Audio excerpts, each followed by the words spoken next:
You! Don't touch me! I have no idea where those hands have been. Genevieve Wren recoiled as if Malachi's outstretched hand were a biohazard. Her gaze raked over him with a sneer that dismissed his presence as a stain on the gala's marble floor. Around them, the city's elite shifted, their hushed snickers cutting sharper than the ice in their crystal flutes.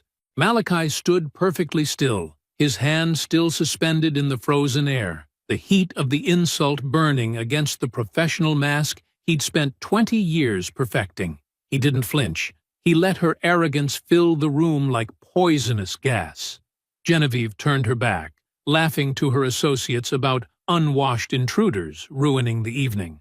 She had no idea she'd just spat on the only man who could sign her $750 million lifeline. Before continuing, comment where in the world you are watching from, and make sure to subscribe because tomorrow's story is one you can't miss.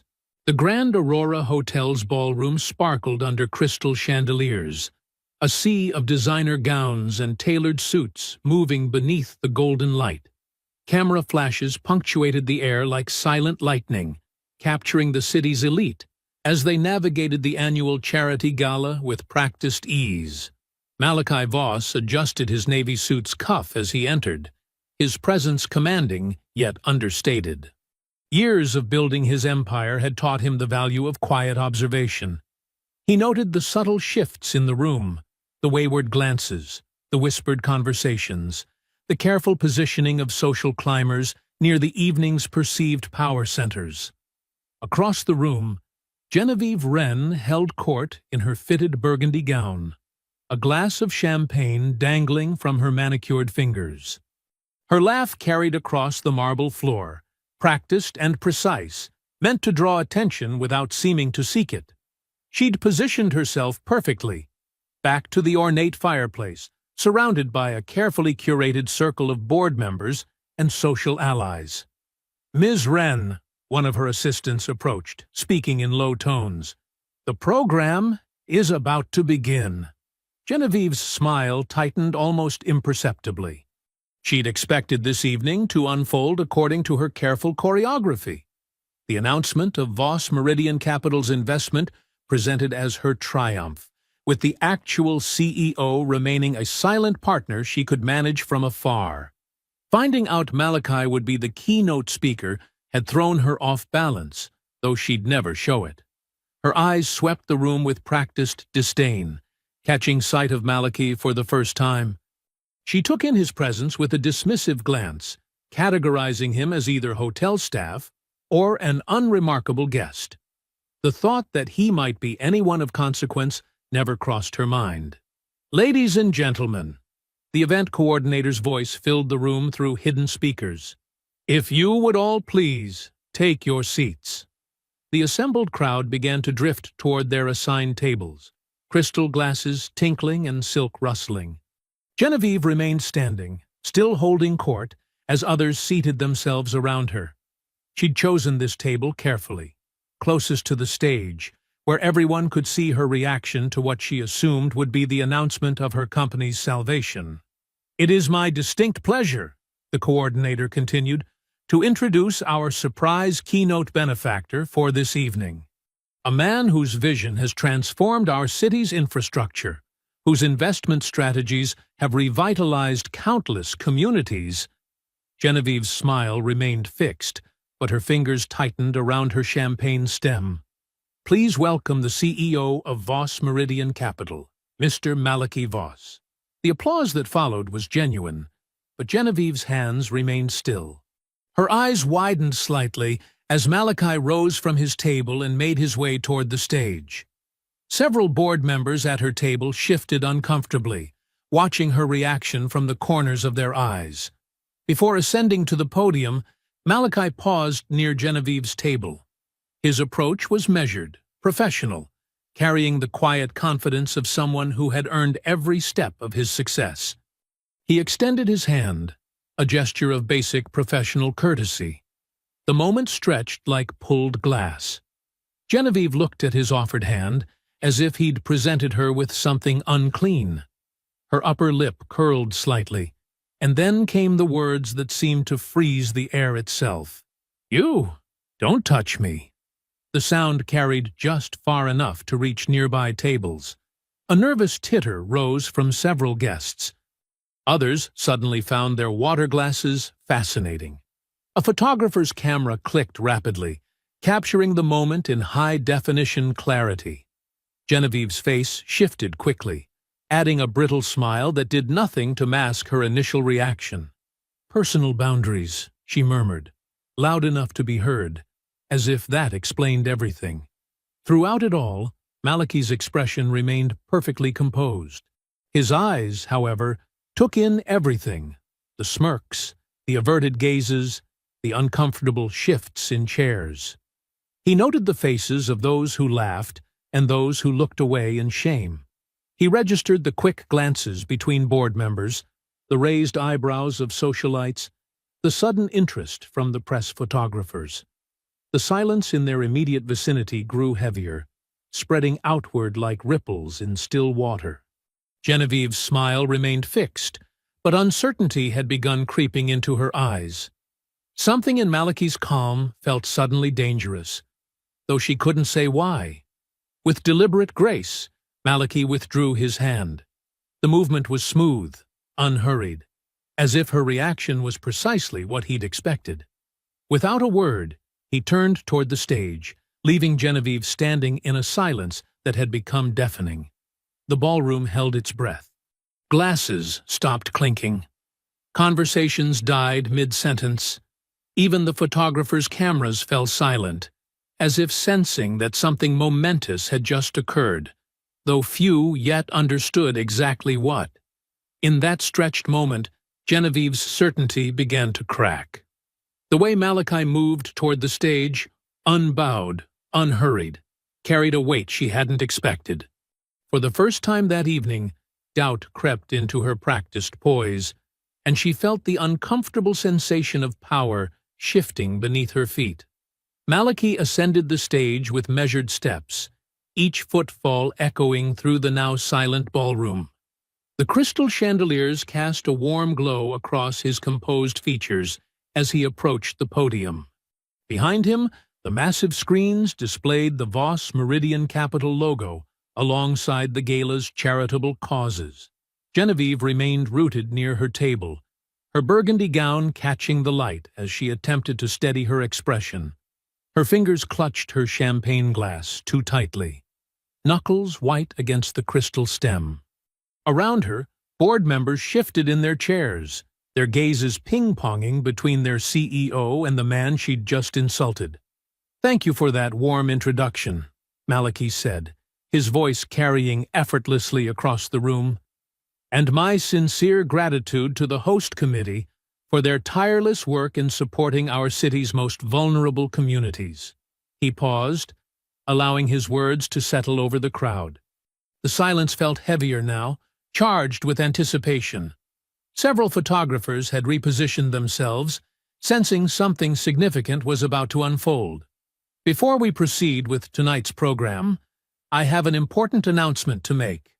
Malachi's tone remained perfectly level, professional. "After careful consideration, Voss Meridian Capital has decided to formally withdraw from our proposed $750 million strategic partnership with Ren Dominion Holdings, effective immediately." The reaction rippled through the room like a shockwave. Several board members physically recoiled in their seats. A woman at table 3 dropped her fork, the clatter sharp against the sudden intake of breath from those around her. At the back of the room, reporters began furiously typing on their phones. Genevieve's champagne glass trembled slightly. 2 spots of color appeared high on her cheeks as the full impact of his words registered. Her eyes darted to Harold Matthews, her CFO, who had gone absolutely still, his face ashen. Only a select few knew how desperately Ren Dominion needed this deal to shore up their over-leveraged positions. "We wish Ren Dominion continued success in their future endeavors," Malachi continued, as if he weren't announcing the potential collapse of a century-old family empire. "Now, Let us return our focus to tonight's true purpose, supporting the extraordinary work of our charitable partners.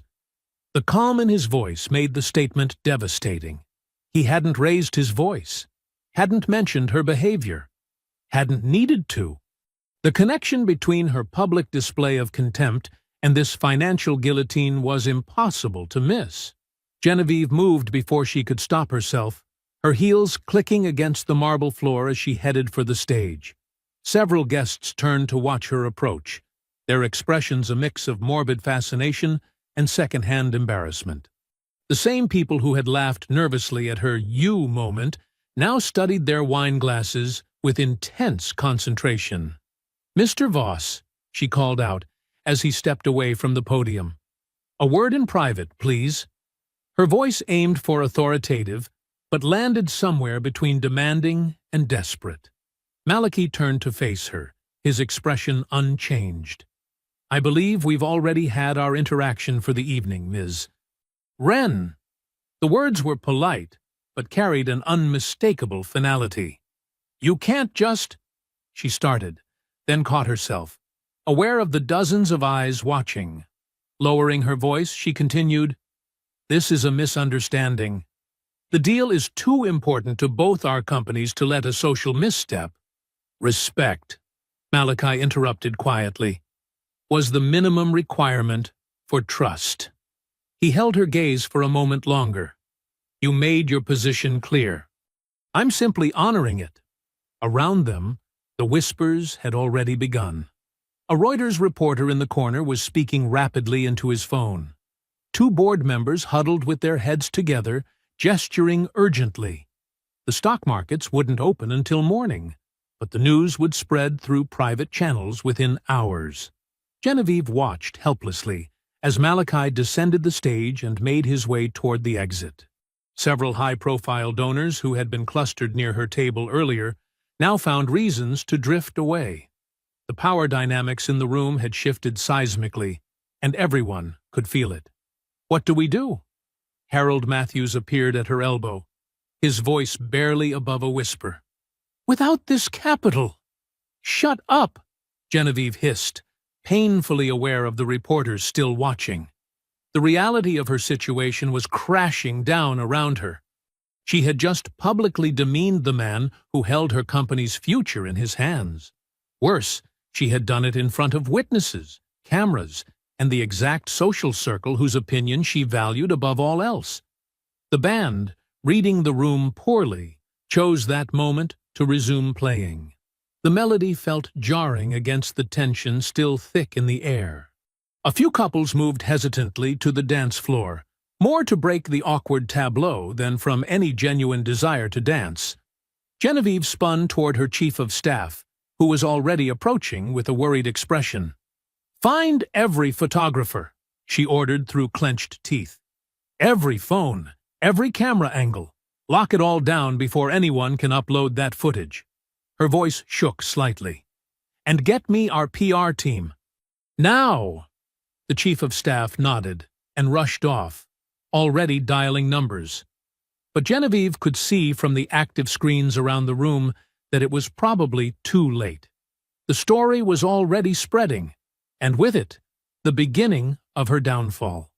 The wood-paneled side lounge of the Grand Aurora Hotel felt suffocating despite its generous size. Genevieve paced across the Persian carpet, her burgundy gown swishing with each turn. Lydia Sloane stood near the door, phone pressed to her ear, while two board members, James Foster and Richard Klein, sat rigid on the leather sofa. Their legal advisor, Marcus Bennett, loosened his bow tie as he flipped through messages on his tablet. "It was a simple misunderstanding," Genevieve insisted, her voice tight. "Personal boundaries, event stress. The lights, the noise, write whatever narrative works, but fix this before the markets open." Lydia covered her phone's microphone. "I have the Chronicle's business editor on hold. He's willing to run our statement first." "Good." Genevieve stopped pacing. "Make sure he emphasizes the chaos of the event, the confusion, anything but the reality." James Foster cleared his throat. Genevieve, the covenant triggers. I know about the covenants, she snapped. The word made her stomach clench. If their lenders sensed weakness, the entire debt structure could unravel before breakfast. Meanwhile, across the emptying ballroom, Malachi sat with Evelyn Pike at their table. The remnants of dessert lay untouched before them, as Evelyn made notes on her phone. Table 7, Evelyn murmured. 3 witnesses, including the former state treasurer. They heard everything. Malachi nodded slightly. Document it all. And I want a complete audit of Wren Dominion before we consider any further contact. Already arranging it. Evelyn's fingers moved swiftly across her screen. Though I suspect we'll find more than just social impropriety. Back in the side lounge, Richard Klein wiped sweat from his forehead. We should reach out to Voss directly. Apologize. Offer better terms. Better terms? Genevieve whirled on him. He humiliated me in front of the entire city elite. He planned this. Waited until we were in public to maximize the damage. Marcus Bennett looked up from his tablet. Ms. Wren, with respect, the witnesses say you initiated the— I don't care what they say. Her voice rose sharply before she caught herself.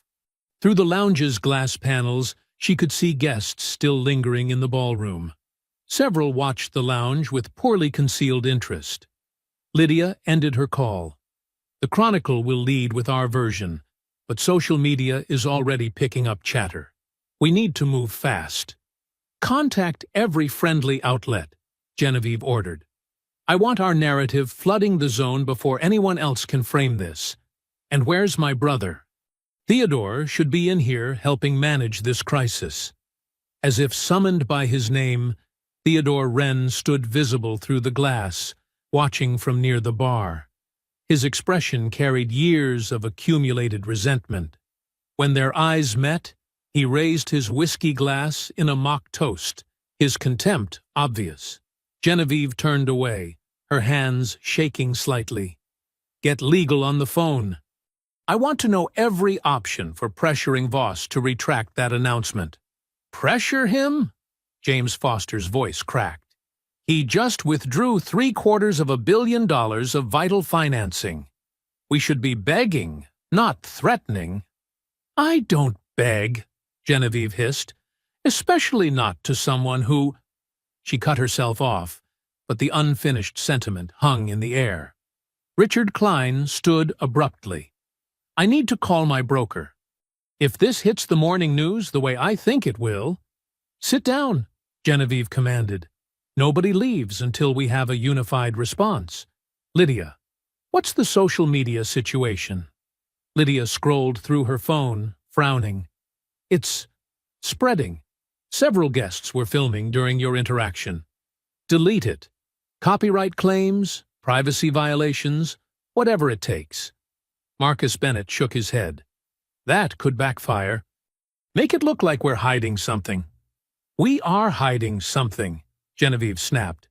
We're hiding the fact that our CEO just torpedoed a critical deal because her feelings got hurt. Because you refused to shake his hand, James Foster muttered, then flinched when Genevieve turned her glare on him. The tension in the room ratcheted higher as Lydia's phone chimed. She checked the message, and her expression fell. Ms. Wren, you need to see this. Genevieve snatched the phone. On the screen was a blurry video clip, clearly shot from a donor's table. The footage showed her recoiling from Malachi's extended hand, her face twisted in disgust. The audio was muffled but clear enough. You don't touch me. Who sent this? Genevieve demanded. Margaret Whitman. She says it's already being shared in 3 different private groups. Genevieve's fingers tightened on the phone until her knuckles went white. Through the glass panels, she could see Malachi and Evelyn rising from their table, preparing to leave. He moved with the same unshakable composure he'd shown all evening, while her own carefully constructed world was unraveling thread by thread. The timestamp on the video clip read 11:57 p.m. In less than 8 hours, the markets would open, and everyone would know exactly what had happened in this ballroom. Everyone would see exactly who she was. The city lights blurred past the tinted windows of Genevieve's town car as it glided through the empty streets. She had removed her heels, letting them tumble across the leather floor, while Lydia sat beside her tapping urgently on 2 phones. "The audacity," Genevieve said, her voice sharp in the quiet cabin.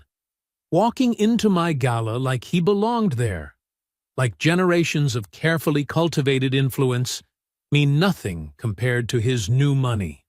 "Ms. Wren," Lydia warned, glancing at the privacy partition. "Perhaps we should discuss this tomorrow when—" "No." Genevieve grabbed the crystal decanter from the car's wet bar, sloshing amber liquid into a glass. "I want to discuss it now. Did you see how he approached? So confident, so presumptuous, as if a handshake between us would be the most natural thing in the world." Her lip curled as she took a long drink.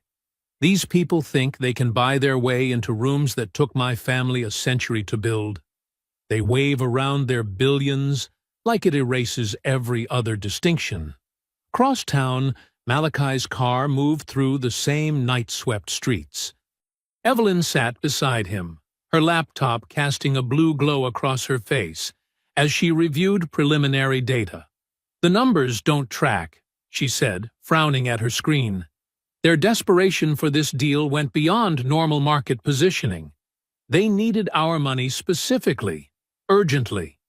Malachi nodded, his reflection steady in the window. The board members' reactions confirmed it. "When I announced our withdrawal, I saw real fear, not just disappointment.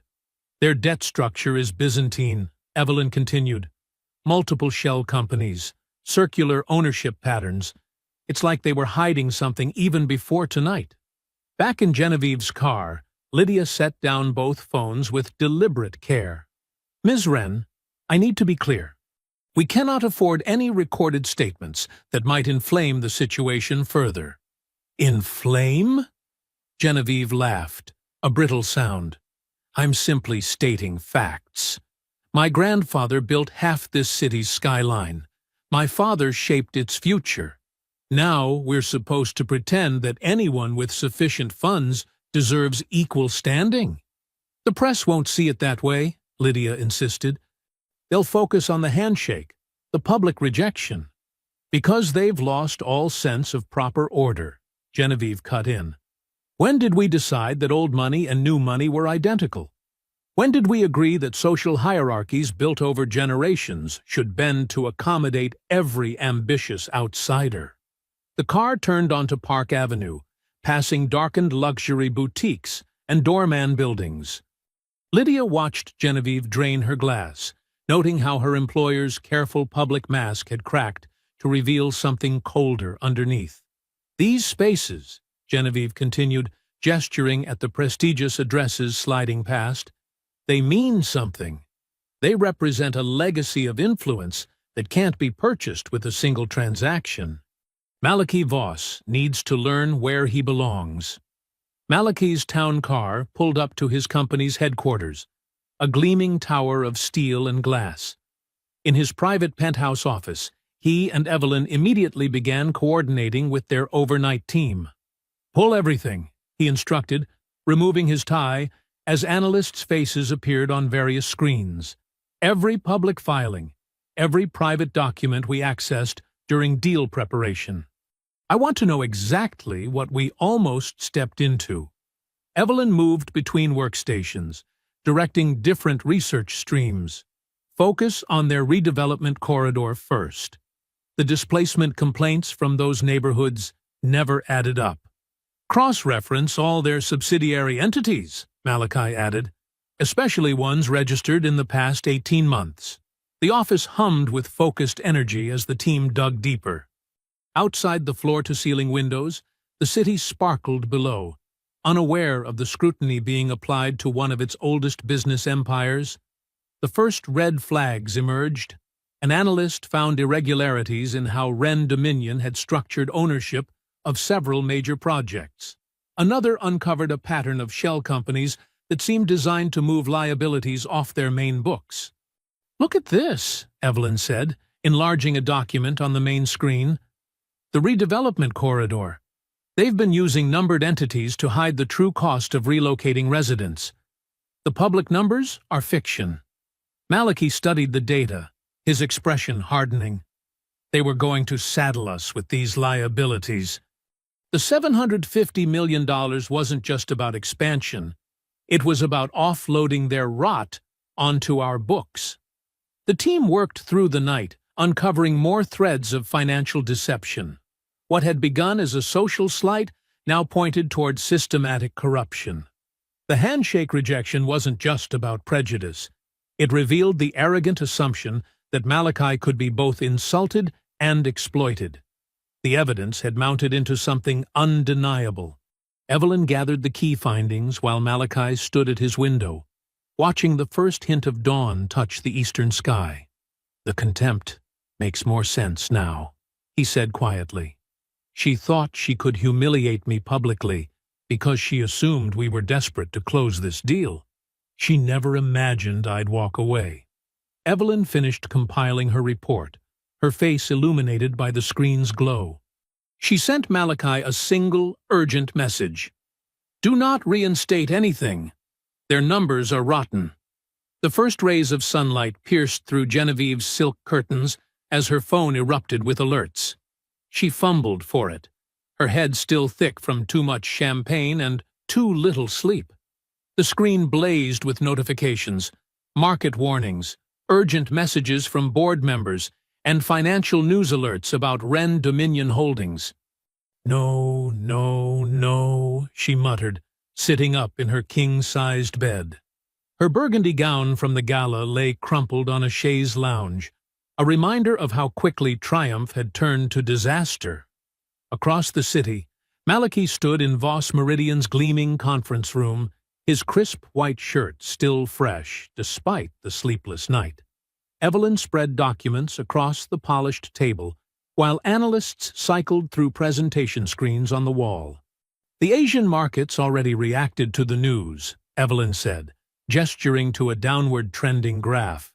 "Ren Dominion's partners in Singapore and Hong Kong are getting nervous." Malachi nodded, studying the data. "Show me what else you found overnight." In her penthouse, Genevieve paced in a silk robe, while her hair and makeup team rushed to prepare her for an emergency video appearance. Her PR chief, Marcus, held up his tablet. "CNBC agreed to a phone interview in 10 minutes, he said. "We're positioning this as routine deal timing, nothing personal. The narrative is that both parties simply decided to reassess terms." "What about the interaction?" Genevieve asked, as a stylist pinned her hair. "If it comes up, we call it a brief social misread. Stress, loud room, simple mistake. Nothing more." Back at Voss Meridian, Evelyn pulled up a complex financial structure on the main screen. "This is where it gets interesting," she said. "The $750 million wasn't earmarked for expansion at all. Look at these debt obligations coming due." She highlighted several numbers that pulsed red. They're underwater on at least 3 major developments. The Metropolitan Corridor project alone has hidden costs of nearly $200 million. Malachi leaned closer. "Show me the displacement numbers." New slides appeared. Photographs of a historic neighborhood, mostly working-class homes and small businesses. Overlaid were statistics showing resident removals, property acquisitions, and violation notices. They used shell companies to hide the true cost of forcing people out, Evelyn explained. Pressure campaigns, targeted code enforcement, artificial property devaluation. Classic predatory tactics, but buried under layers of subsidiary entities. On CNBC, Genevieve's voice carried practiced warmth as she addressed the market's concerns. "This is simply about timing and strategic fit," she assured the host. "Both Ren Dominion and Voss Meridian are exploring the best structure for any future collaboration. But, Ms. Ren, there are reports of a tense exchange at last night's charity gala," the host pressed. Genevieve laughed lightly. Oh, that! A completely overblown moment in a crowded room. Mr. Voss and I barely had time to speak. These events can be quite chaotic.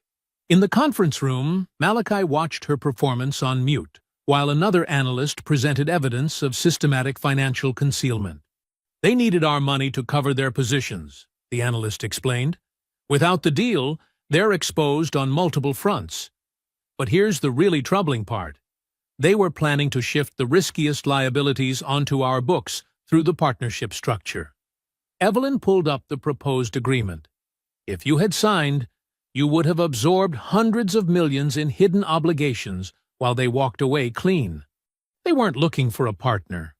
They needed a lifeline. Malachi's jaw tightened. She expected to publicly recoil from my hand while privately depending on my money to save her company.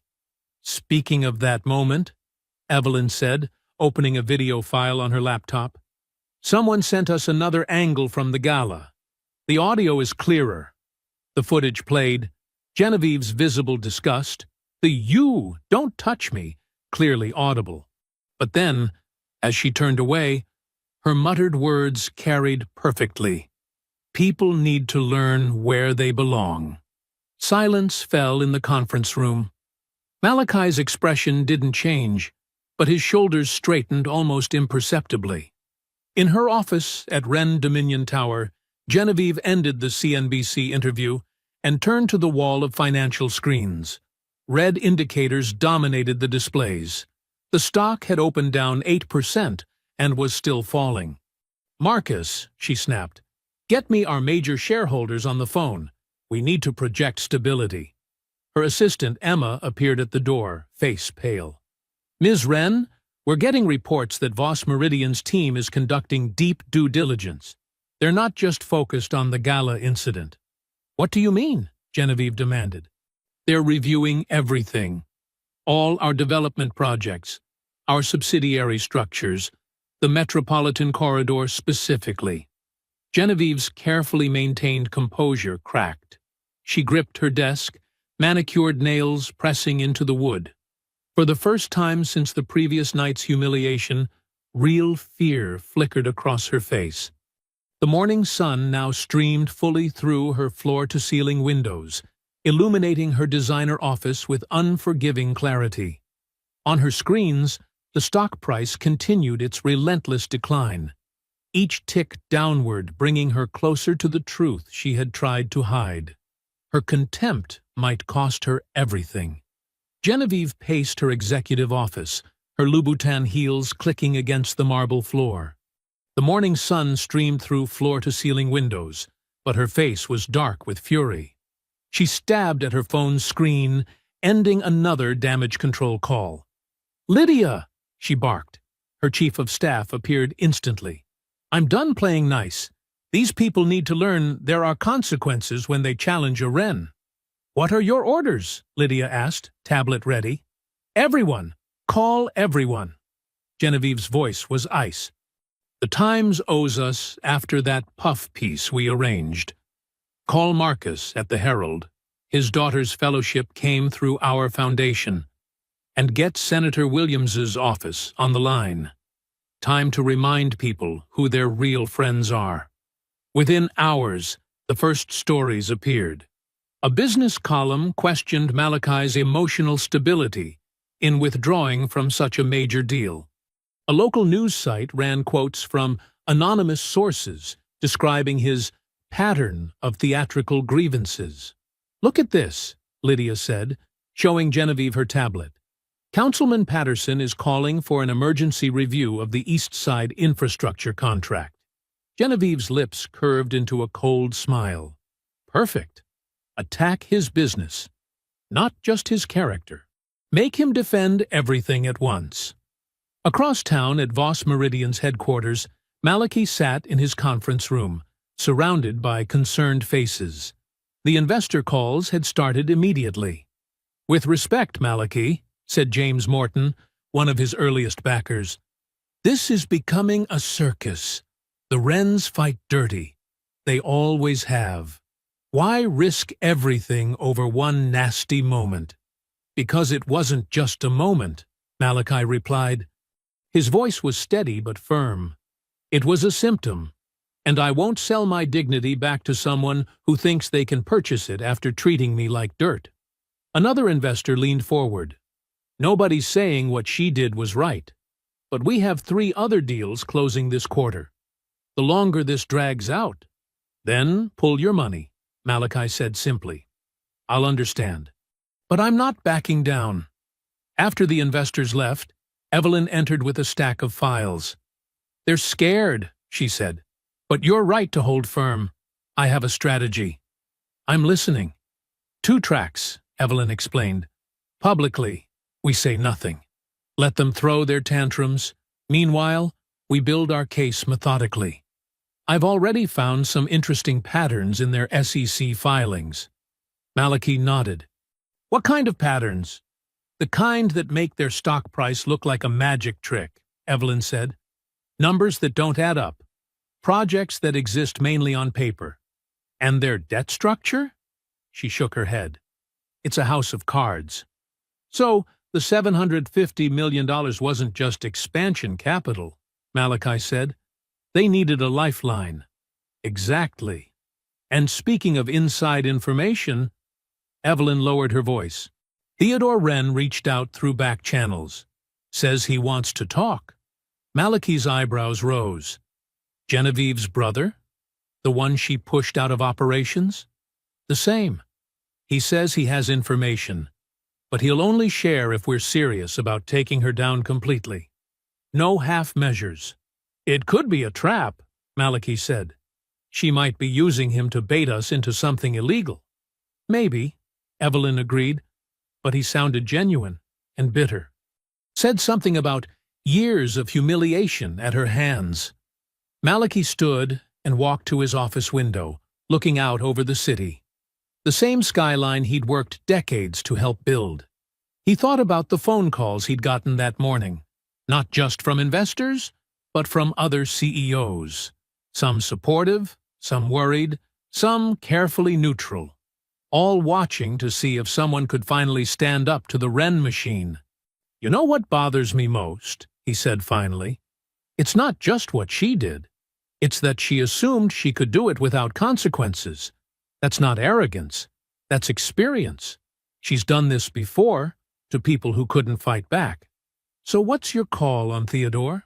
Evelyn asked. Malachi turned back to face her. Set up a meeting.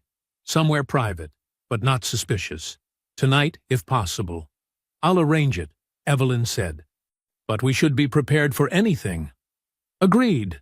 Have security sweep the location first. And Evelyn? He paused.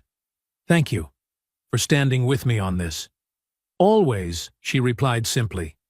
Some fights need fighting. As Evelyn left to arrange the meeting, Malachi's phone buzzed with another media alert.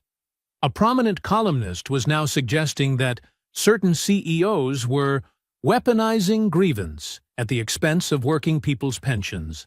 He set the phone down without reading further. Let them spin their stories. The truth would come out, one way or another. And if Theodore Wren was really ready to turn against his sister, this fight was about to enter a whole new phase. The afternoon sun slanted through his window, casting long shadows across his desk.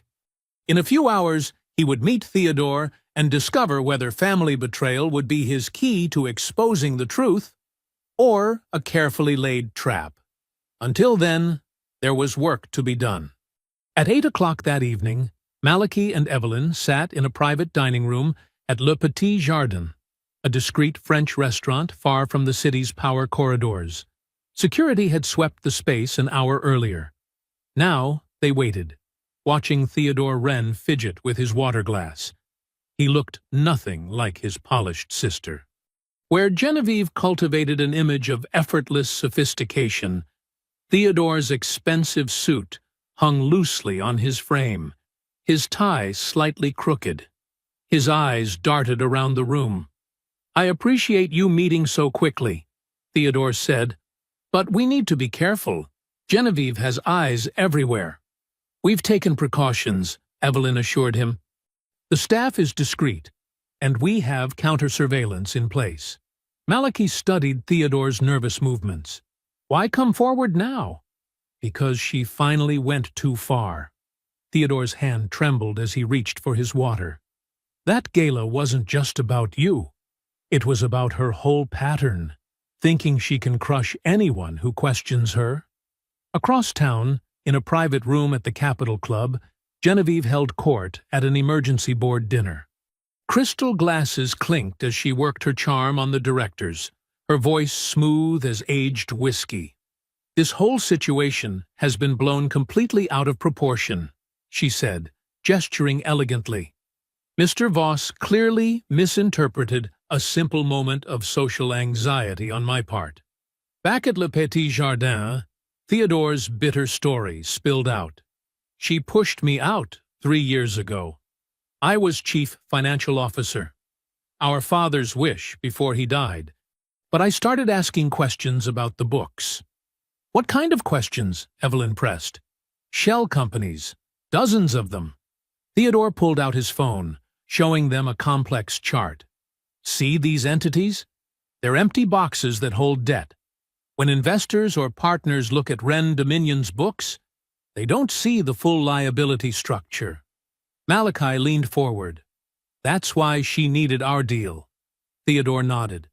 "The $750 million wouldn't just have funded expansion. It would have covered massive hidden losses while she walked away clean." He laughed harshly. "Classic Genevieve. Use people, then throw them away." At the Capitol Club, one of the newer directors, Robert Chen, spoke up. "What exactly happened at the gala, Genevieve?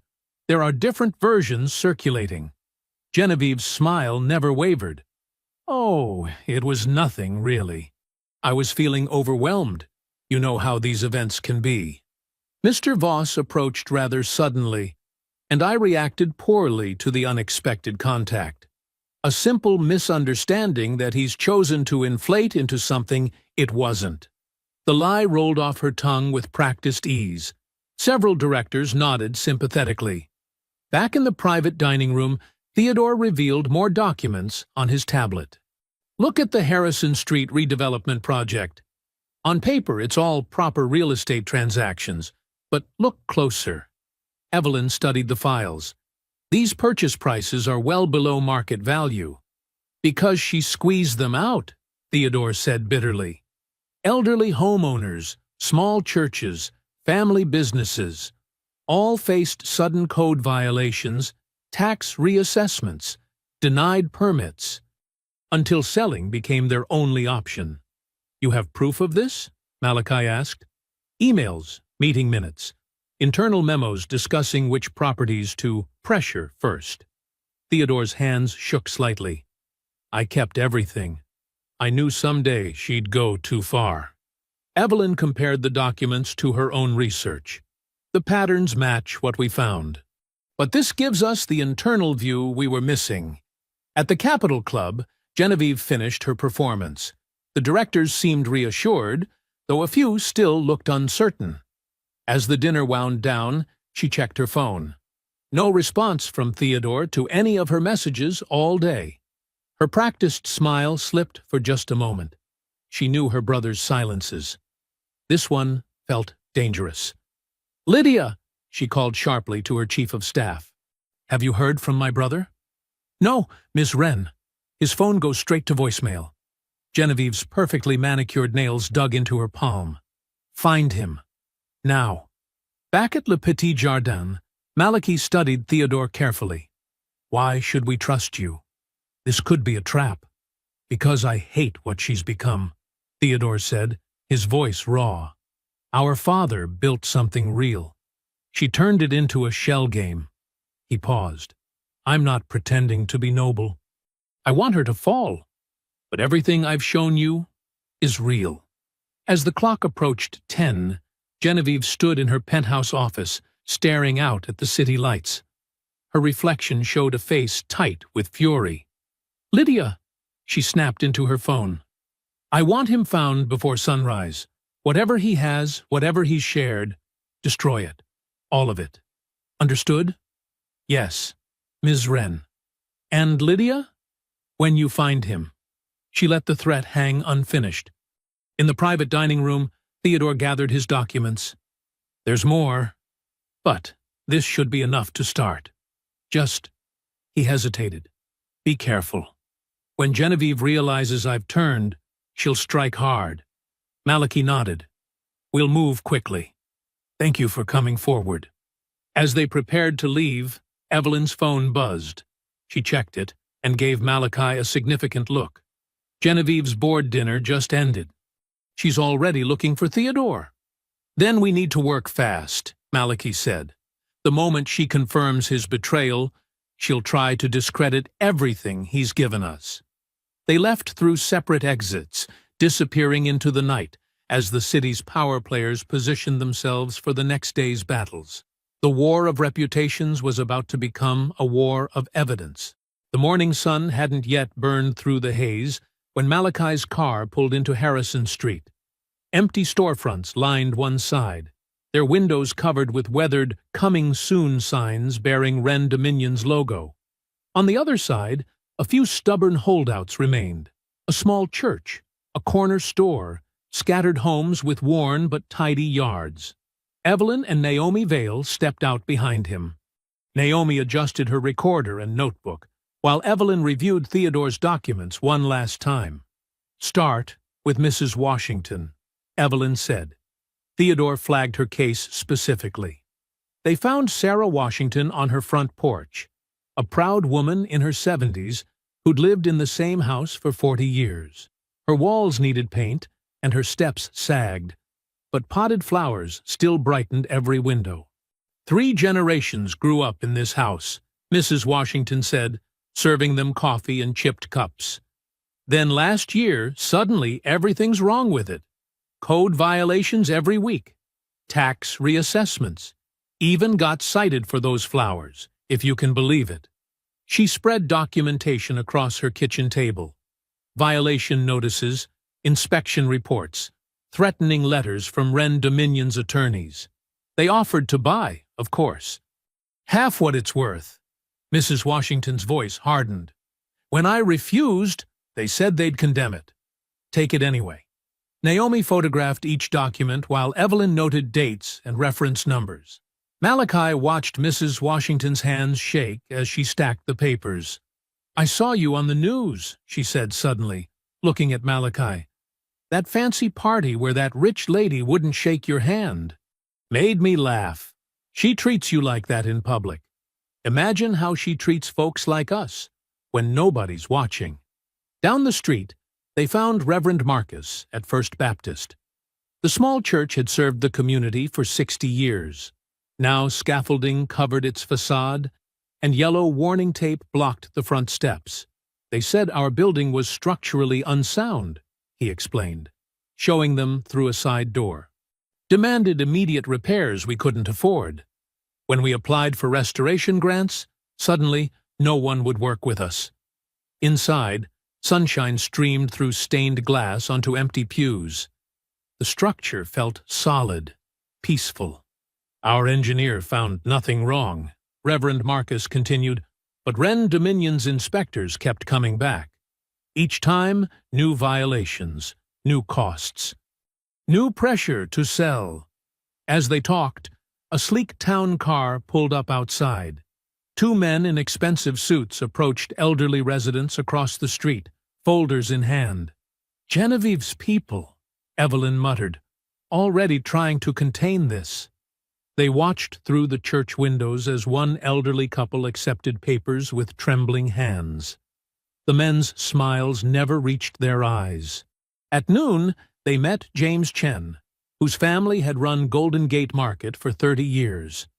The store's shelves were half empty now. First they bought the building, he explained, said we could stay, just paying rent instead of mortgage. Then the rent tripled.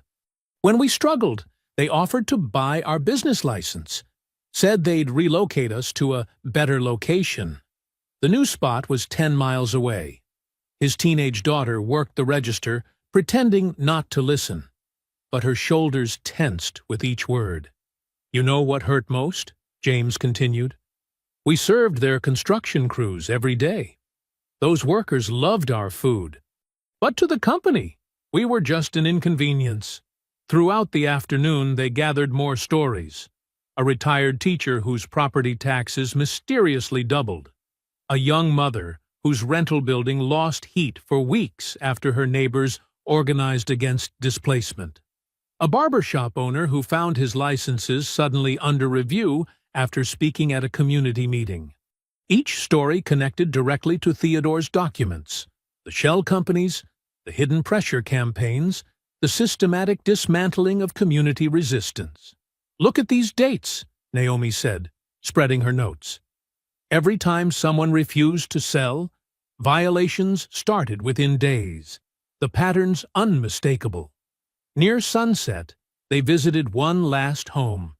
Rosa Martinez, 82 years old, sat in a chair by her window, surrounded by family photos and potted herbs. "You're the man from television," she said to Malachi. Her accent was thick, but her eyes were sharp. "The one she wouldn't touch." "Yes, ma'am. Many important men come here. They make promises, take pictures, look sad." She studied him carefully. "But who comes back when cameras leave? Who fights for people like us?" Malachi met her gaze. "This isn't about pity, Mrs. Martinez. It's about justice. What happened here connects directly to how they tried to deceive my company. We're not just gathering stories, we're building a case." "Pretty words," she smiled slightly. "But I watch you all day. You listen differently than others. You understand what it means to be seen as, how do they say? Inconvenient." As darkness fell, they walked back to their car. The street was quiet now, porch lights coming on one by one. "This isn't just another scandal story anymore," Naomi said, reviewing her recordings. "This is about system that's worked this way for years, because no one had the power to fight back." She looked at Malachi. "Until now." Malachi gazed back at the neighborhood, at Mrs. Washington's defiant flowers, at the church's determined scaffolding, at James Chen's daughter still working the register. Behind each window was a story of dignity under siege. "Genevieve thought she could humiliate me and still profit from my money," he said quietly. "She never imagined her contempt would expose all of this." Genevieve's penthouse office gleamed like polished bone in the night skyline.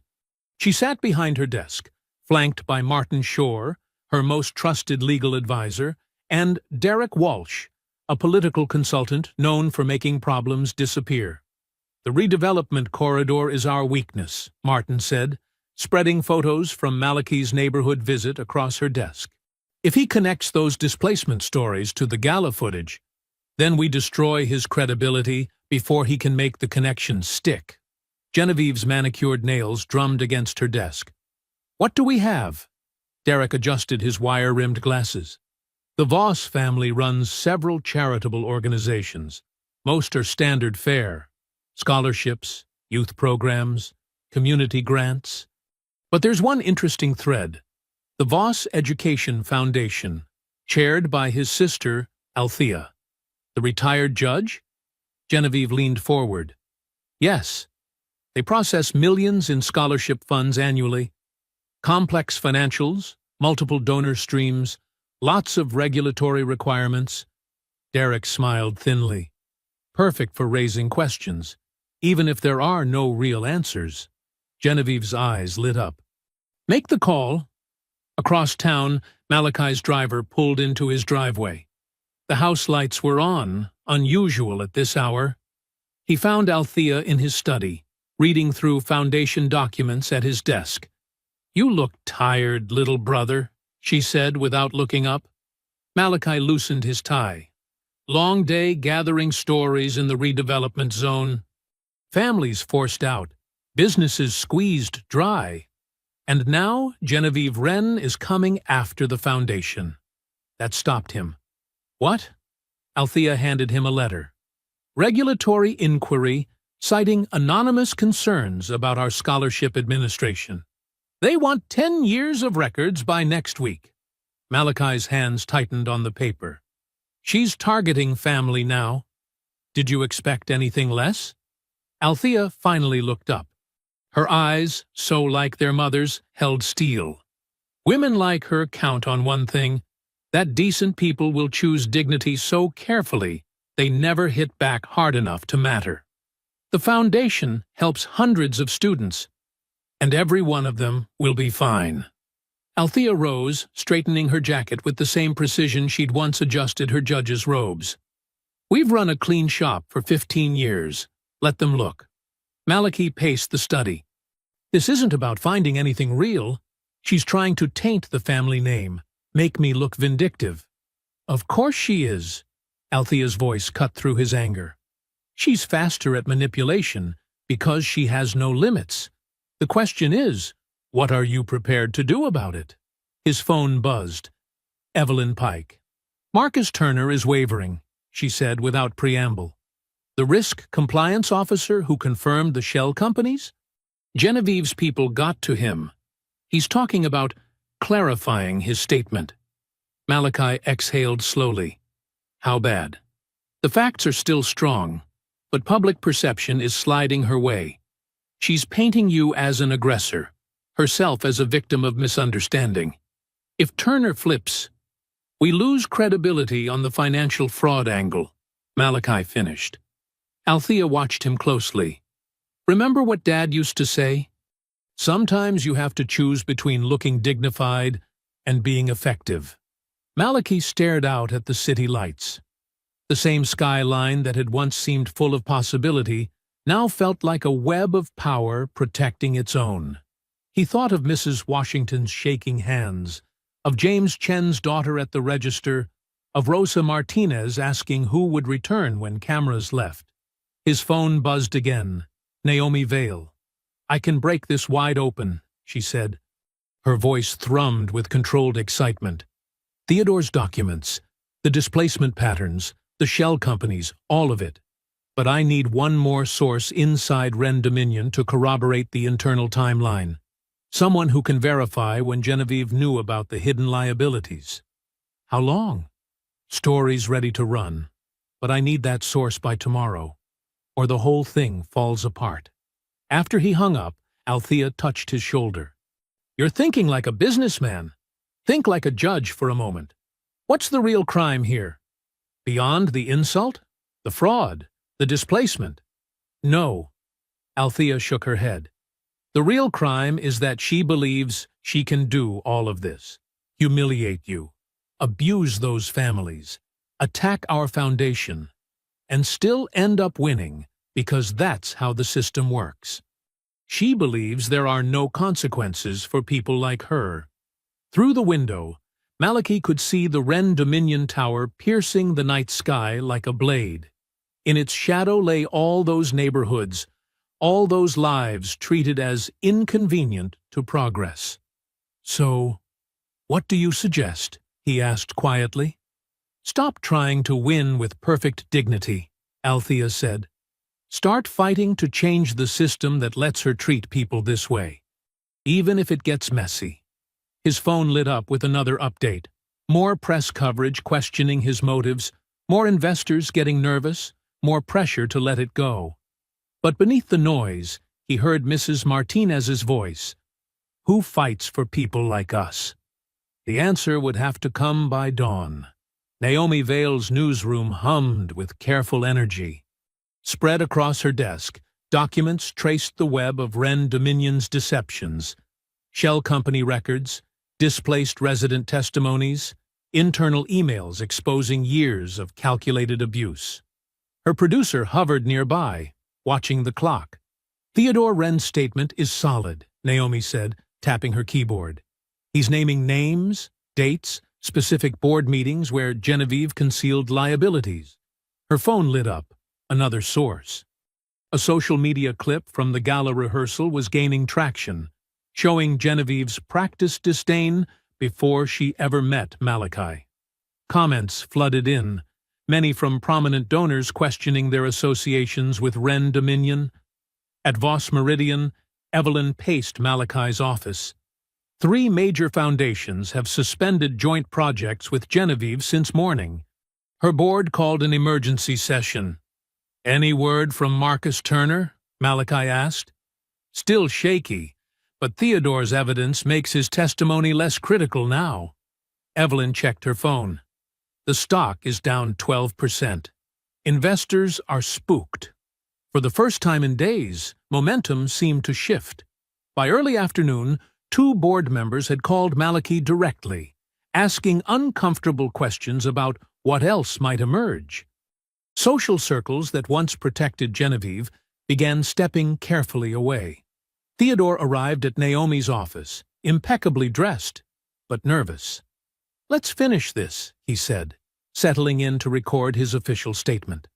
Malachi watched the city through his window, allowing himself to imagine justice finally breaking through. The familiar skyline looked different now, less like a fortress of privilege, more like a landscape that could change. His optimism lasted exactly 73 minutes. The first hit came when Genevieve's lawyers obtained an emergency injunction against Naomi's publication, citing reckless disregard for truth and malicious intent to damage market stability. Soon after, coordinated stories appeared across 3 news sites, painting Theodore as an embittered addict who had been removed from company leadership for erratic behavior years ago. Photos emerged of him outside recovery meetings. Old text messages surfaced, showing him demanding money from his sister. "They're killing his credibility," Evelyn said, scanning headlines, and they had this ready. Not long after, Genevieve's team leaked selective internal communications, suggesting Malachi had orchestrated the entire gala confrontation. The narrative shifted. A calculated trap rather than a genuine insult, designed to pressure Wren Dominion during negotiations. Malachi's phone wouldn't stop buzzing. Harrison and Reed Capital suspended their participation in an unrelated infrastructure project. Midwest Pension Partners paused to reassess a major development commitment. The damage was spreading beyond the original fight. Later, Marcus Turner officially recanted his previous statements about Wren Dominion's accounting practices. He appeared with Genevieve's chief counsel, reading a prepared statement about misunderstandings and incomplete context. Primetime news coverage turned sharply. Commentators who had questioned Genevieve that morning now wondered if Malachi had overplayed legitimate concerns and unnecessarily destabilized thousands of jobs.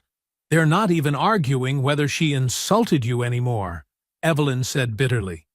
"They're debating whether you should have noticed." Genevieve's board emerged from their marathon session. The chairman stepped to a podium, silver-haired and grave. The gathered press corps leaned forward, cameras flashing. "The board of directors has completed a thorough review of recent allegations and media speculation," he intoned. "We have full confidence in Genevieve Wren's leadership and reject any suggestion of impropriety in company operations." Just like that, the lie won. Malachi sat alone in his darkened office. The same city lights that had seemed full of promise that morning now mocked him with their cold gleam. His phone kept buzzing, reporters seeking comment, investors wanting reassurance, board members suggesting strategic de-escalation.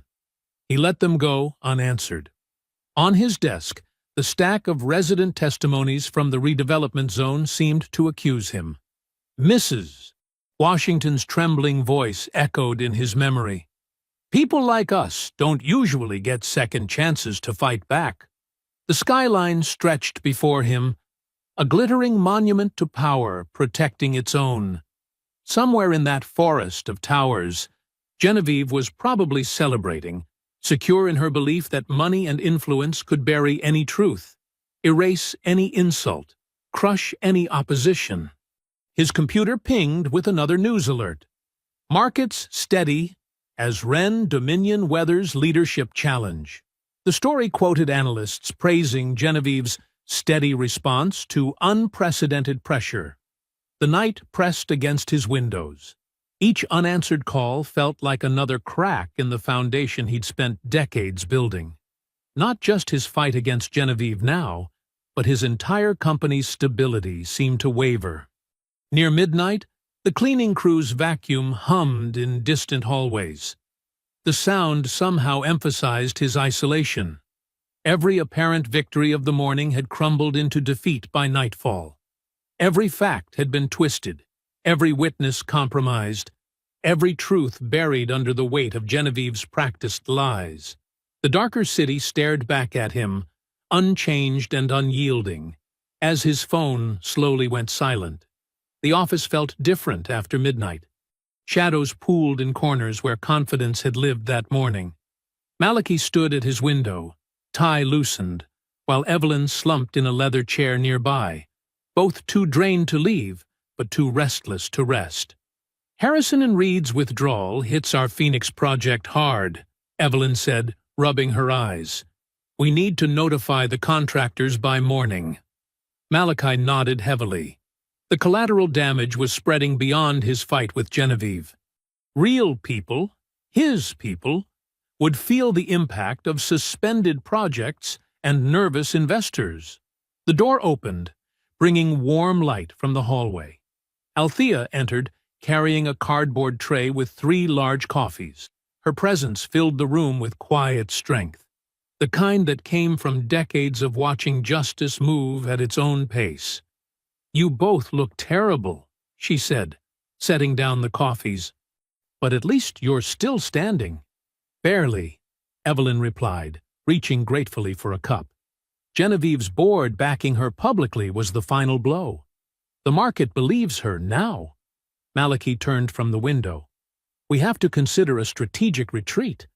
Not because she deserves it, but because other people are paying the price for my decision to fight back. The Scholarship Foundation can weather their audit," Althea said. "Don't use me as an excuse. It's not just you. Harrison and Reed pulling out affects 300 jobs in Phoenix. Midwest Pension's pause puts the entire riverfront development at risk. My own board is getting nervous calls about contagion risk." Malachi sank into his chair, the weight of responsibility pressing down. "Maybe we find a quiet way to step back. Protect what we can." Althea set her coffee down with a sharp click. "That's exactly what she's counting on. She's winning, Althea." "She's not winning. She's exhausting you. There's a difference." Althea leaned forward. "Power like hers survives by making principled people too tired to finish what they start. She knows most opponents will choose dignity over endurance." "This isn't about dignity anymore," Malachi argued. "Real people are getting hurt. People were already getting hurt. Those families in the redevelopment zone, the widow with the violation notices, they've been hurting for years while Genevieve played society queen with their lives." Evelyn sat up suddenly, reaching for her laptop. "Speaking of violation notices, let me check something in Theodore's files again." While she worked, Althea continued. "Remember what Dad used to say? Tired is not the same as wrong. You're exhausted, little brother. But you're not wrong." Malachi watched Evelyn's fingers flying across keys. "What are you looking for?" "The timing of certain transfers. When Genevieve started patching holes after the gala went bad." Evelyn's voice trailed off as she concentrated. The sky outside was still pitch black, but something in the room had shifted. Althea's presence anchored them, reminding them why the fight mattered beyond one insult or one news cycle. "Here," Evelyn said suddenly. "Look at these transaction patterns." She turned her screen. Complex financial flows mapped out like constellations, but with clear patterns emerging. "After you canceled the deal, Genevieve had to move fast to cover exposed positions," Evelyn explained. "She used shell companies, yes, but the money itself had to move through regulated channels. Each transfer over $10 million triggered automatic federal reporting requirements." Malachi leaned closer. "Those can't be erased." "Or spun by PR teams," Althea added. "Numbers don't care about social influence." Evelyn nodded. "This isn't just about hidden liabilities anymore?" These movements show deliberate attempts to conceal material facts from investors and regulators. The timing proves intent. A text lit up Evelyn's phone. Theodore, still awake despite the brutal day. "He has something else," she said, reading. A video file he kept in private cloud storage. From the pre-gala strategy dinner. They waited as the file downloaded. When it opened, Genevieve's voice filled the office, crystal clear from someone's phone recording. "I don't care what his company's worth. These outsiders think they can just buy their way into rooms our family's built. Well, he can keep his self-made story. I only need his money, not his—" She laughed. "Well, certainly not his respect." The contempt in her voice was raw, unfiltered by PR coaching or social performance. This was Genevieve's true face, revealed before she ever met Malachi. "The timing matters here too," Evelyn said quietly. "This was before the gala, before any interaction. She didn't recoil from you in some misunderstood moment. She planned to take your money while despising everything you represent." Malachi stood again, but differently now. The exhaustion remained, but underneath it, something harder had crystallized. Federal reporting trails and documented premeditation. Althea mused. A better foundation than just fighting insults with insults. The first pale hint of dawn touched the eastern sky. Evelyn closed her laptop with new energy. "Now we stop reacting," she said. "Now we set the stage. She'll walk onto herself." Malachi looked at his sister, the judge who had taught him that justice required both principle and patience. He looked at Evelyn, who had found the hard evidence that could pierce Genevieve's social armor. The path forward was clearer now, not despite the dark night, but because they had endured it. "Let's get to work," he said, as sunrise began painting the tower's gold. "It's time to build something she won't see coming." Morning light streamed through the floor-to-ceiling windows of Genevieve's penthouse office as she reviewed the press release draft. Her perfectly manicured finger tapped against the polished mahogany desk. "Change regulatory review to standard compliance process," she told Lydia. "And add something about our commitment to community values." Lydia made the adjustments on her tablet. "The grand ballroom at the Windsor is confirmed for tomorrow morning. Guest list at 150. Genevieve smiled, savoring the return of control. Yesterday's victory with the board had restored her confidence. Now it was time to cement her narrative permanently. "Who's confirmed from the media?" she asked. "Business Journal, Metro Daily, Channel 4 and 7. The Times is sending their society columnist rather than their business desk." "Perfect. They'll focus on the social dynamics, not the tedious financial details." Genevieve stood, walking to the window. Below, the city moved with its usual morning energy, unaware of the careful choreography happening in the towers above. Across town, in a conference room at Voss Meridian, a different kind of choreography was underway. Malachi, Evelyn, Naomi, and Theodore sat surrounded by documents and laptops, mapping out their counter-move minute by minute. "Naomi, you'll need to maintain the appearance that the injunction still has you blocked," Evelyn said. "Let her think she's contained the story." Naomi nodded, typing notes. "My editor's already on board. Will look frustrated, but compliant." Theodore shifted nervously in his chair. "She'll be watching for my presence at any competing press events. Which is why you won't be visible until the perfect moment," Malachi assured him. "Your evidence speaks loudest when she's already exposed herself." Evelyn pulled up a document on the main screen. "I've identified 3 board members who were never shown the complete liability reports. They're already asking uncomfortable questions after yesterday's emergency session." "Are they willing to attend her brunch?" Malachi asked. "Better. They're insisting on attending. The refinancing announcement gives them cover. They need to be there as directors." Evelyn allowed herself a small smile. "She'll read their presence as support." Back in her office, Genevieve was rehearsing key phrases with her communications director. "I've always believed in building bridges, not walls," she practiced, perfecting her concerned expression. "Which is why this recent attempt to weaponize a simple misunderstanding has been so disappointing." "Good," the director nodded. "Hit disappointing, with just a touch of sadness. You're hurt, but rising above it." Lydia interrupted with a tablet displaying market data. "Our stock's up 3 points since the board statement. Confidence is returning." "Of course it is," Genevieve said. "The market knows theater from substance. Once we announce the new financing tomorrow, this whole ugly episode becomes a footnote." At Voss Meridian, Malachi was on a secure line with federal regulators, Evelyn beside him reviewing specific document references. "The transfer patterns demonstrate clear intent," she explained.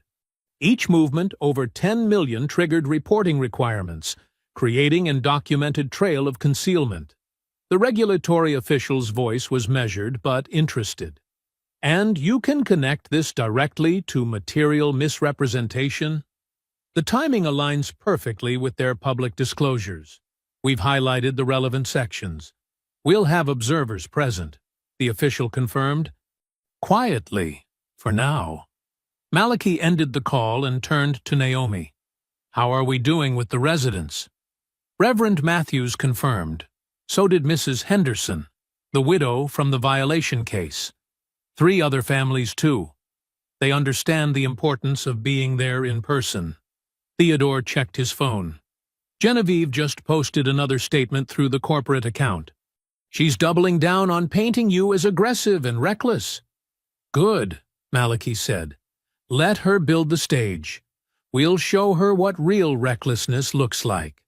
In the early evening, Genevieve stood in her private dressing room, reviewing outfit choices for the brunch. "The Navy Suit Project's authority," she mused. "But the cream dress suggests openness, approachability." "The dress?" Lydia advised. "You want to emphasize your humanity tomorrow." "Indeed." Genevieve held the cream dress against herself in the mirror. "By this time tomorrow, we'll have repositioned the entire narrative.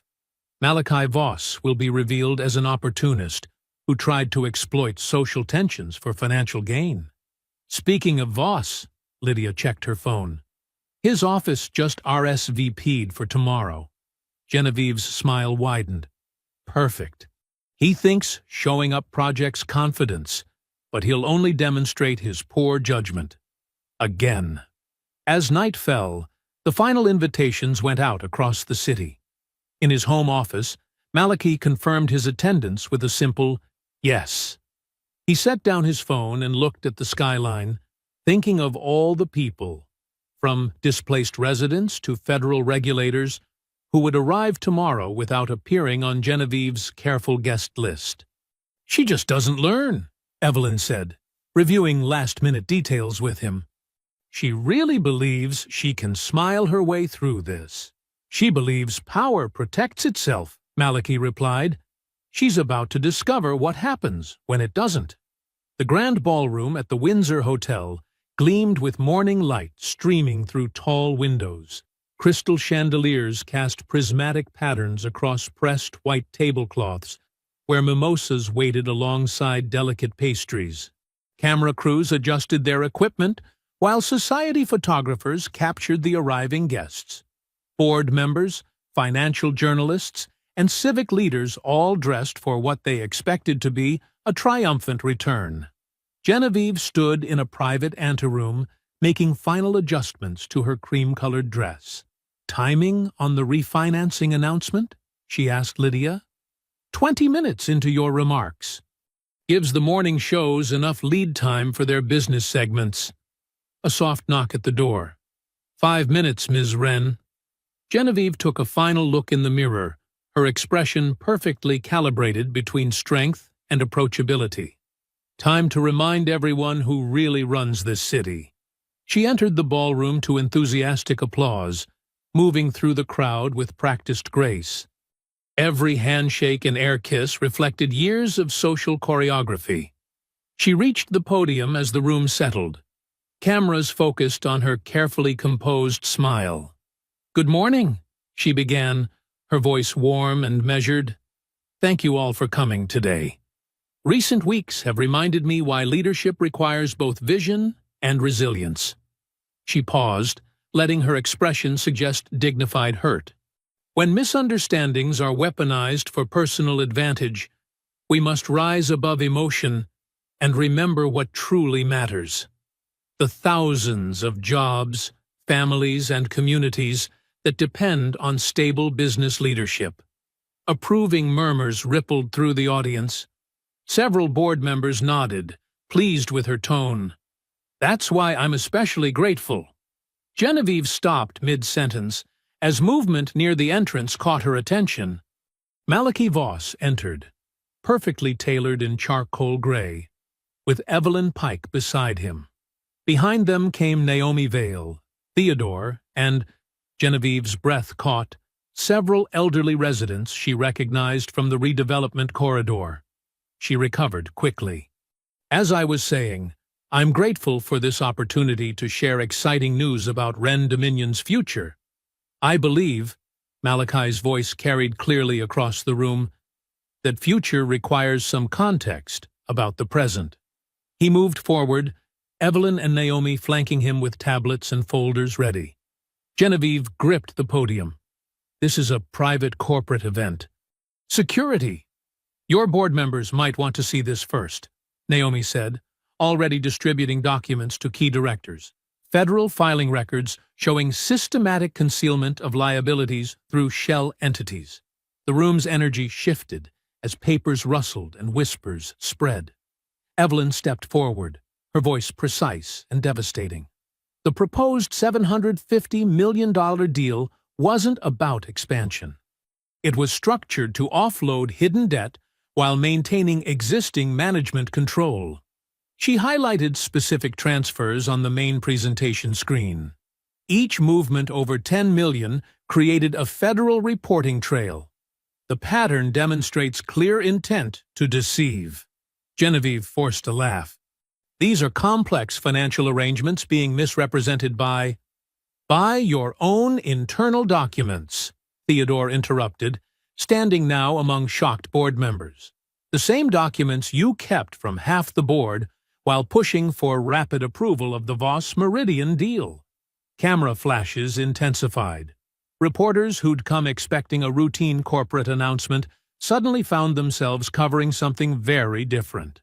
"Theodore is dealing with personal issues that affect his judgment," Genevieve said smoothly. But her brother wasn't finished. "3 board members never saw the complete liability reports," he continued. 5 were never informed about the true state of the redevelopment project's finances. "The redevelopment initiative is proceeding exactly as planned," Genevieve snapped, her composure cracking slightly. "Is this your plan?" An elderly woman stood, Mrs. Henderson, the widow Genevieve had tried to pressure out of her building. False violation notices, threats about eminent domain, telling us we had to accept your offers within 24 hours or lose everything. Other residents rose, each speaking briefly but powerfully about specific instances of intimidation and manipulation. Their simple, clear statements cut through corporate jargon to the human cost of Genevieve's tactics. "These are complicated urban renewal situations," Genevieve tried, but her voice had lost its authority. She watched as board members huddled over documents, their expressions darkening. Reporters were typing furiously on phones and laptops. "Mrs. Wren," called out a business reporter, "did you intentionally conceal these liabilities from potential investors?" "Are you prepared to address the federal reporting violations?" asked another. "What about the residents' allegations of systematic intimidation?" Genevieve felt control slipping away with each question. The carefully orchestrated morning was dissolving into chaos. She looked desperately toward her usual media allies, but they were too busy documenting her unraveling to offer support. "This is a coordinated attack," she declared, trying to summon her earlier poise. a vindictive response to a minor social misunderstanding. Naomi Vale stepped forward, holding up her phone. About that social misunderstanding, she nodded to the audio-visual team, who had been quietly setting up a video feed. Genevieve's eyes widened as she recognized the private dining room where she'd held her pre-gala strategy dinner. Her own voice filled the ballroom. "I don't care who this Voss person thinks he is." The massive screen flickered to life, showing an elegant private dining room bathed in warm lighting. Genevieve sat at the head of a table, wine glass in hand, her expression unguarded and contemptuous. "I don't care who this Voss person thinks he is," her recorded voice rang through the ballroom. "These rooms weren't built by people like him. They were built by families like ours. And now every nouveau riche outsider thinks they can buy their way into our world." Present-day Genevieve lunged toward the AV controls, but security, uncertain whose orders to follow, remained still. The video continued. "We just need his signature and his money," Screen Genevieve continued. "Not his respect, not his approval. Once the deal closes, he can go back to wherever he came from." Someone in the ballroom gasped. A board member's chair scraped backward. The footage shifted to the gala itself, now shown from 3 different angles. The first captured Malachi's approach, his expression professional and dignified as he extended his hand. The second angle caught Genevieve's face in perfect clarity, the flash of disgust, the deliberate recoil. "You! Don't touch me!" The words echoed through professional-grade speakers. No distortion, no ambiguity. Several angles showed nearby guests flinching at the moment, proving its impact had been immediately clear to witnesses. Then came the later clip, caught by a donor table's microphone. People need to know where they belong. Genevieve's carefully crafted narrative of misunderstanding crumbled. There was no anxiety disorder, no sensory issue, no momentary stress, just raw contempt, caught in high definition. "Turn it off," she commanded, but her voice cracked. This is heavily edited." "The full recordings have been authenticated," Naomi said clearly. "Timestamps, metadata, multiple sources. Your dinner commentary was recorded by the venue's security system. The gala footage comes from 3 separate professional crews, plus guest phones." Board members were already huddling, faces grave. Lenders who had come expecting refinancing announcements began edging toward the exits. Genevieve watched her carefully cultivated support system disintegrating in real time. "Charles," she appealed to her board chair, "you know my commitment to this company. 20 years of leadership. 20 years of hidden liabilities," Charles replied, his face ashen as he studied the financial documents. "Risk exposure that could have bankrupted us all. And now, this." He gestured at the screen, still frozen on her expression of disgust. Her legal counsel, Thompson & Reed's top partner, quietly closed his portfolio. "Mrs. Wren, given the emerging situation, I must recuse myself from any further statements on your behalf until—" "Jeffrey, I've paid your firm millions," she hissed, "and I have a legal obligation to withdraw representation when presented with clear evidence of fraudulent—" "Evidence?" Her laugh held an edge of hysteria. "A dining room video? Some creative accounting that any major company—" "Federal reporting violations," Evelyn cut in smoothly. "Systematic concealment of material facts from board members, documented patterns of community intimidation, and now proof that you deliberately misled everyone about the gala incident while trying to weaponize public sympathy." Genevieve's eyes darted around the room, seeking any friendly face. But the society photographers who usually captured her best angles were now documenting her downfall.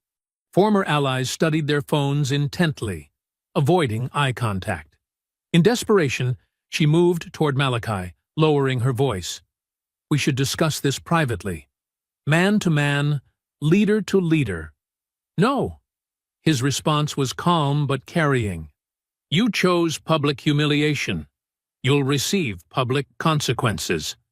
I will not be spoken to this way, she snapped, reverting to inherited authority. Do you know who I am? Yes, Malachi replied. Someone who thought power meant never having to show respect. Charles cleared his throat. Mrs. Wren, the board is prepared to vote. Vote? She whirled back to the huddle of directors. You can't possibly— Genevieve Wren, Charles continued formally, in light of documented financial misconduct and actions bringing severe reputational damage to Wren Dominion Holdings, this board hereby removes you as Chief Executive Officer, effective immediately. Two men in dark suits stepped forward, presenting federal credentials. Ms. Wren, we need to discuss several irregularities in your company's recent financial disclosures. The room erupted in camera flashes. Reporters shouted questions. Genevieve stood frozen, her perfectly constructed world collapsing in real time, every carefully managed relationship deserting her at once. You can't, she whispered, but the words held no power now. This company is my life, my family's legacy, a legacy of lies, Theodore said quietly, built on treating people as beneath you. Security finally moved, not to protect Genevieve, but to ensure an orderly exit as federal officials requested she accompany them. Her designer heels clicked unevenly on the marble floor, each step taking her further from the power she'd wielded so carelessly. 3 months after Genevieve Wren's removal as CEO, the redevelopment corridor she'd tried to exploit buzzed with energy. Construction crews worked alongside local contractors. Community planning meetings had replaced backroom deals. The same streets where elderly residents once faced pressure tactics now displayed bright banners announcing, "Building our future together." Malachi stood at a simple podium on the corner of Mason and 4th Street, where Mrs. Washington's threatened church had become a cornerstone of the new project rather than a casualty of it. The morning sun warmed the gathering crowd, a mix of longtime residents, city workers, ethical investors, and media drawn by the contrast between this approach and the scandal that preceded it. The difference isn't just in the plans, Naomi Vale observed from her spot near the stage, notebook in hand. Her expose had sparked national conversations about development, power, and accountability. It's in who's making the decisions. She was right. The planning committee included church leaders, small business owners, and elderly residents who'd fought displacement. The financing structure, crafted with Evelyn's guidance, gave the neighborhood partial ownership.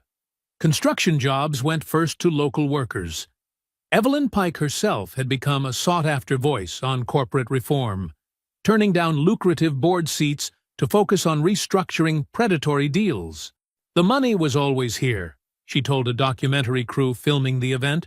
It just needed to serve the community instead of exploiting it. Theodore Wren stood quietly at the edge of the crowd.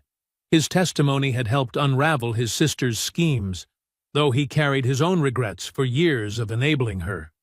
He'd declined any role in the new project, choosing instead to work with investigators to help make things right. Malachi approached the microphone as the crowd settled.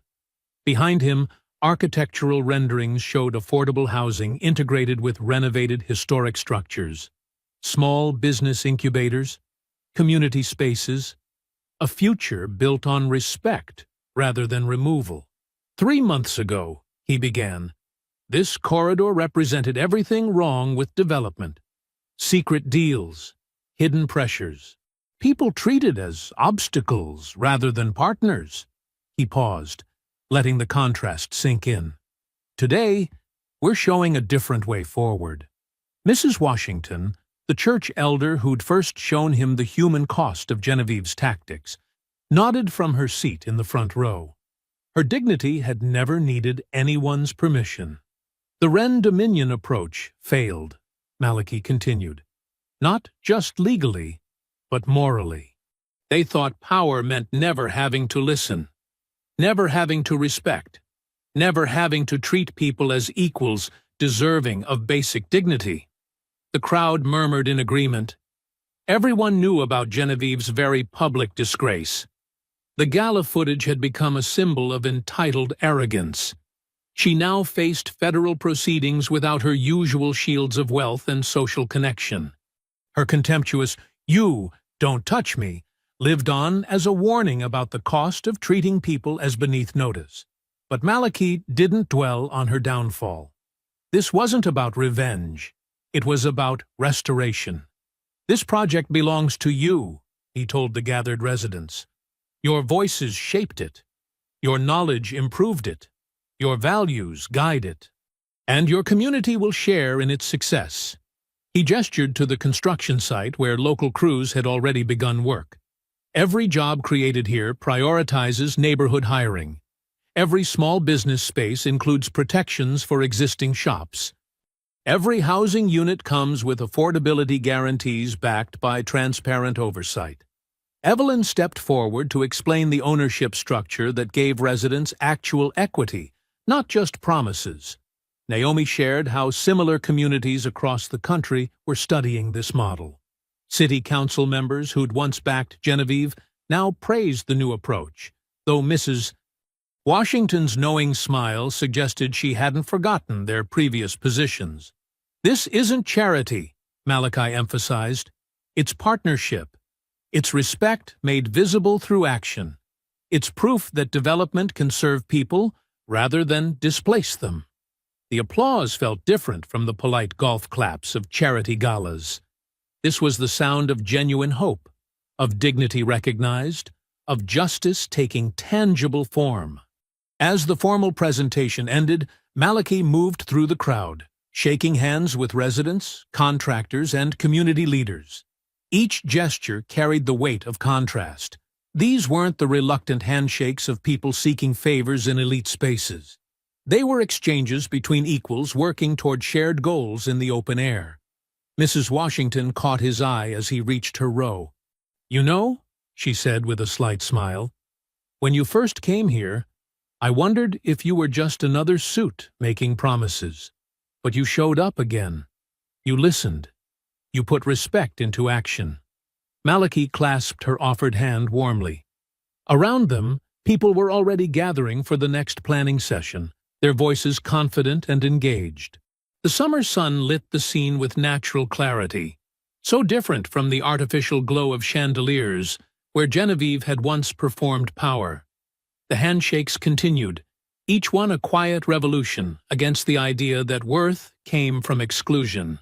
Here, in simple daylight, surrounded by the community she'd dismissed, real dignity was building something lasting.